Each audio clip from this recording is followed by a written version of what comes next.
Assalamualaikum semuanya. Selamat datang di channel Cerita Negeri Konoha, channel yang menyajikan berbagai kisah unik dan menarik untuk dibahas. Namun sebelum itu, mengklik tombol subscribe terlebih dahulu dan marilah kita awali dengan berdoa agar kesehatan dan rezeki mengalir terus kepada kita semua. Amin. Suasana temaram, hujan turun deras. Kamera mengikuti langkah seorang pria misterius memasuki kamar hotel bintang 3. Ia mengenakan hoodie hitam dan menyembunyikan wajahnya. Di sebuah malam di Phnom Penh, Kamboja, saat sebagian besar dunia sedang tidur, sebuah operasi rahasia berlangsung dalam diam. Pria itu duduk di tepi tempat tidur, membuka laptop, dan terlihat mengirimkan pesan terenkripsi. Petugas berseragam berdiri di depan layar besar, yang menunjukkan peta digital, dan titik merah yang berkedip. Letkol Nguyen, Kepala Operasi Interpol. Koordinat sudah pasti, kirim tim, jangan ada suara, target sangat berbahaya. Tim taktis bersenjata lengkap bergerak dalam diam menuju lokasi. Suara pelan sepatu bot di lantai koridor hotel. 3 tim menyebar, siap di depan pintu kamar. Aba-aba tangan diberikan, hening, lalu... Dor! Pintu dihancurkan, asap masuk. Teriakan dalam bahasa Khmer bercampur suara senjata otomatis terdengar. Namun pria bertudung itu sudah menghilang. Jendela terbuka. Kamera menemukan sesuatu di meja. Secari kertas dengan tulisan tangan. Tertulis dalam bahasa Indonesia. Jangan ikut campur. Ini urusan lama. Berita TV menyala di sebuah pos polis. Wartawan membacakan dengan nada tegang. Berita TV. Seorang pria WNI dicurigai sebagai bagian dari sindikat perdagangan manusia sadis di Kamboja. Dikenal dengan inisial G, belum ada identitas pasti. Aipitu Bagas, 50-an. Polisi senior berwajah keras mematikan TV dengan tatapan dingin. Aipitu Bagas. J, jangan bilang itu dia. Flashback. Sebuah desa di Jawa Timur 20 tahun lalu, 2 anak remaja bermain di pematang sawah. Salah satunya adalah remaja Bagas. Yang satu lagi, seorang anak pendiam suka menyendiri. Remaja Bagas. Kenapa kamu nggak pernah ngomong soal ayahmu, Gi? Remaja G. Karena ada hal-hal yang lebih baik nggak diceritain. Tatapan mata remaja Gi menembus. Gelap. Dingin. Mereka dulunya sahabat, kini musuh yang belum saling bertemu. Aipitu Bagas masuk ke ruangan gelap. Di dalam beberapa tokoh dari BIN, Polisi Internasional, dan Kementerian terlihat. Pejabat. Target kita bukan cuma orang biasa. G adalah otak dari jaringan penyiksaan, perdagangan organ, dan perbudakan digital. Kami butuh Anda untuk memimpin operasi ini secara pribadi. Aipitu Bagas, dingin. Saya akan tangkap dia, hidup atau mati. Gambaran video gelap dari Deep Web. Seorang perempuan Indonesia disekap, menangis. Suara perempuan terisak. Tolong, siapapun yang lihat ini, selamatkan aku. Mereka bilang, aku akan dikuliti hidup-hidup besok pagi. J, dari balik layar. Bagas, kamu akan datang padaku, tapi kau harus tahu, kebenaran bisa membunuhmu. Aipitu Bagas berjalan cepat ke arah boarding gate internasional. Di tangannya paspor diplomatik dan dokumen bertuliskan Operasi Ghostwire. Petugas imigrasi berbisik. Kenapa polisi tua dikawal BIN begini banyak ya? Tak ada yang tahu bahwa pria tua itu sedang menuju ke medan perang terakhirnya. Bukan hanya melawan sindikat, tapi juga masa lalunya sendiri. Bagas bertemu dengan Letkol Nguyen. Di meja, tumpukan dokumen, foto-foto korban sindikat, dan 1 berkas yang disegel merah. Letkol Nguyen. Dia menyebut dirinya sekarang Tuan G. Orang ini tak hanya dalang, dia eksekutor. Sadis, tidak ada belas kasihan. Letkol Nguyen membuka berkas. Tampak foto perempuan muda dengan bekas luka disiksa parah.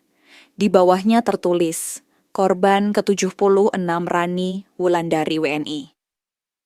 Bagas menatap foto itu dalam diam, tangan mengepal. Bagas muda sedang menginterogasi seorang pria kurus bermata kosong. Di belakang kaca satu arah, terlihat seorang pemuda mengawasi. Itu adalah Gi, masih muda. Ia mengenakan pakaian sipil dan wajahnya penuh dendam. Bagas, kakakmu pelaku mutilasi itu. Dia harus dihukum. Pemuda Gi, kakak saya hanya korban dari sistem. Kau pikir hukum itu adil? Bagas hanya diam. Gi berjalan keluar ruangan. Kamera zoom pada matanya yang menyimpan amarah.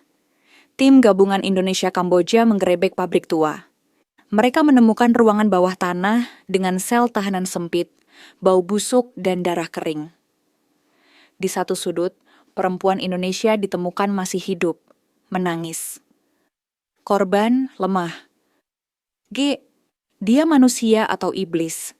Dia bilang semua ini untuk membalas sesuatu dari masa lalu. Bagas duduk sendiri. Di mejanya, rekaman video dari Deep Web yang berhasil didekripsi. Di dalamnya, wajah J tampak jelas untuk pertama kalinya. Wajah itu tidak asing. Bagas perlahan berkata, "Bagas, kau benar-benar melakukannya, Gi." Ia mengambil foto lama dari dompetnya. Dua bocah kecil tersenyum di sawah. Satunya Bagas, satu lagi Gi. G duduk di ruang gelap dikelilingi monitor. Di hadapannya peta dunia, titik-titik merah di Asia Tenggara. Ia berbicara kepada seseorang melalui video call. G, dia datang. Biarkan dia sampai sejauh mungkin. Karena saat dia sampai di tengah, dia akan tahu bahwa semua ini bukan tentang uang. Ini tentang luka yang tidak pernah dia tanggung. Letkol Nguyen masuk ke ruangan Bagas dengan ekspresi serius. Letkol Nguyen, kami dapat data baru. G punya informan di dalam tim KIT. Kami disusupi, Bagas. Artinya, dia tahu semua gerakan KIT. Letkol Nguyen pelan. Bukan cuma itu, dia mungkin sedang menunggu Anda, dan dia ingin Anda melihat sendiri. Siapa korban berikutnya? Layar menampilkan video baru yang dikirim ke sistem. Seorang gadis kecil, kira-kira 8 tahun, diikat dan menangis. Di belakangnya tertulis dengan darah. Putri Bagas, gantian sekarang. IPTU Bagas berdiri mematung menatap rekaman yang menampilkan seorang gadis kecil dengan wajah penuh teror. Di belakang gadis itu, dinding dipenuhi tulisan merah seperti darah. Putri Bagas, gantian sekarang. Letkol Nguyen menahan emosi. Apakah benar itu anak Anda? Bagas, suara bergetar, mata merah. Bukan, saya tak punya anak kandung. Tapi, saya pernah adopsi satu anak korban perdagangan. Dia hilang 6 tahun lalu. Bagas menyalakan telepon satelit khusus dan menghubungi kontak lama di Jakarta. Bagas, cari semua jejak tentang anak bernama Kania. Nama aslinya mungkin lain. Cek semua daftar korban sindikat dari 6 tahun lalu. Fokus di rute Jakarta, Batam, Thailand, Kamboja. G duduk sambil memperhatikan layar monitor. Di sampingnya, gadis kecil itu duduk tenang. Tapi anehnya, dia tidak tampak takut, justru tersenyum. J, kau tahu Kania, dia pikir dia menyelamatkanmu, padahal dia cuma mengamankan bukti. Sekarang dia akan datang, dan kau akan membuatnya melihat bahwa semua ini hanya karmanya sendiri.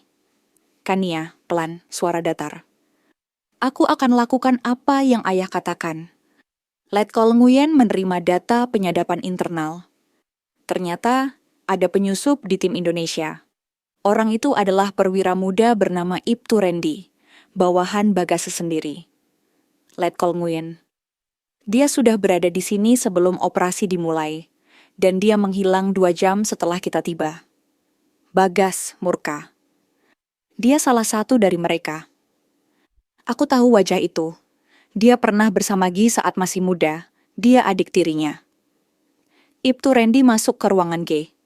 Mereka berpelukan singkat. Randy, kita sudah siap. Semua tim akan disesatkan ke Phnom Penh. Sementara itu, Bagas akan datang sendiri ke tempat ini. G. Bagus, aku ingin dia sendirian. Karena aku ingin dia lihat apa yang sebenarnya dia lakukan 20 tahun lalu. Bagas membuka berkas digital rahasia lama. Ia menemukan sesuatu mengejutkan. Nama asli J. Agi Nugroho, putra dari korban pembantaian polisi di operasi ilegal bersih jalanan. Tahun 2005. Pelaksana lapangan operasi, AIPTU Bagas, Komandan Lapangan. Wajah Bagas pucat, ia berbisik, Bagas. Itu bukan operasi resmi, itu rahasia negara. Dan untuk pertama kalinya dia sadar, musuhnya bukan sekadar psikopat, tapi seseorang yang seluruh hidupnya dibangun dari dosa yang Bagas coba kubur selama 2 dekade. Bagas duduk di ruang briefing yang gelap. Di tangannya berkas operasi bersih jalanan. Kamera perlahan menyorot dokumen berstempel merah. Top Secret Eksekusi Tanpa Pengadilan 2005. Tahun 2005, operasi gelap diberi lampu hijau oleh aparat tinggi. Target, pembersihan preman dan simpatisan ekstremis. Tapi di balik laporan kemenangan, ada puluhan kematian tak tercatat, termasuk keluarga kecil yang dibantai di rumah mereka.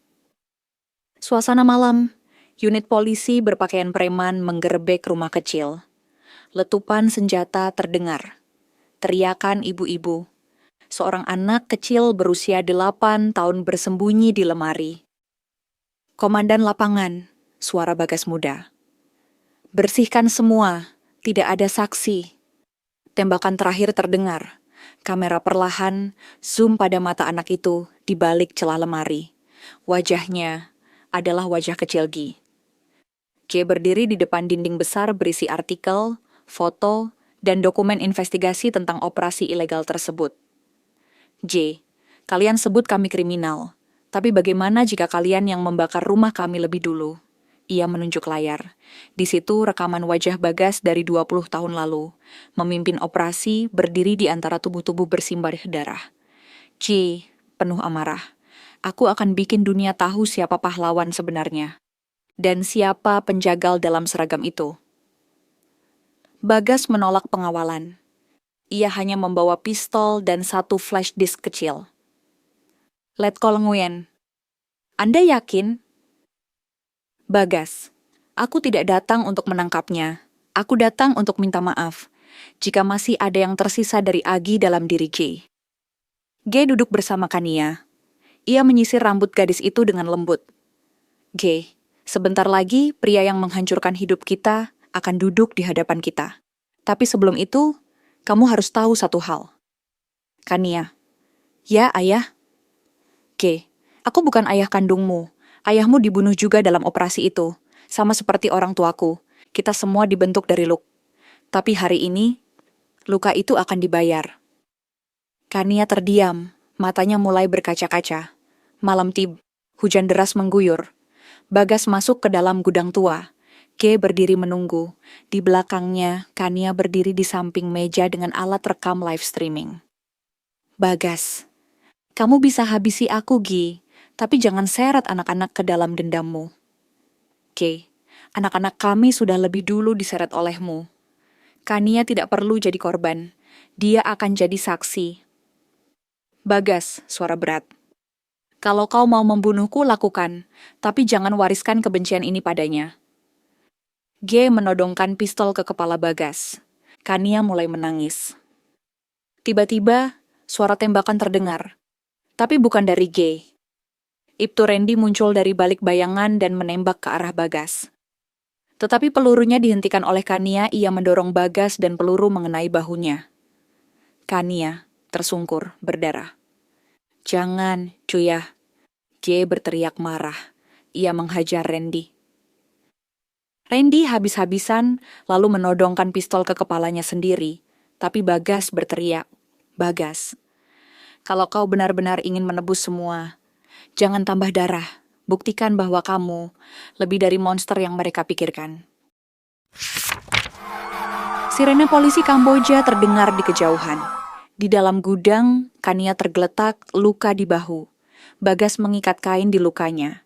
G duduk membisu di sudut ruangan, pistol tergeletak di lantai. Ibtu Randy ditangkap oleh pasukan gabungan. Letkol Nguyen masuk sambil mengangkat pistol. Semua selesai, Bagas. Kami bawa dia. Bagas, jangan, biarkan aku bicara dulu. satu terakhir kalinya. C akhirnya setuju duduk bersama Bagas. Kamera disiapkan. Mereka duduk berhadapan seperti wawancara. Di belakang mereka, Kania sedang diperiksa tim medis.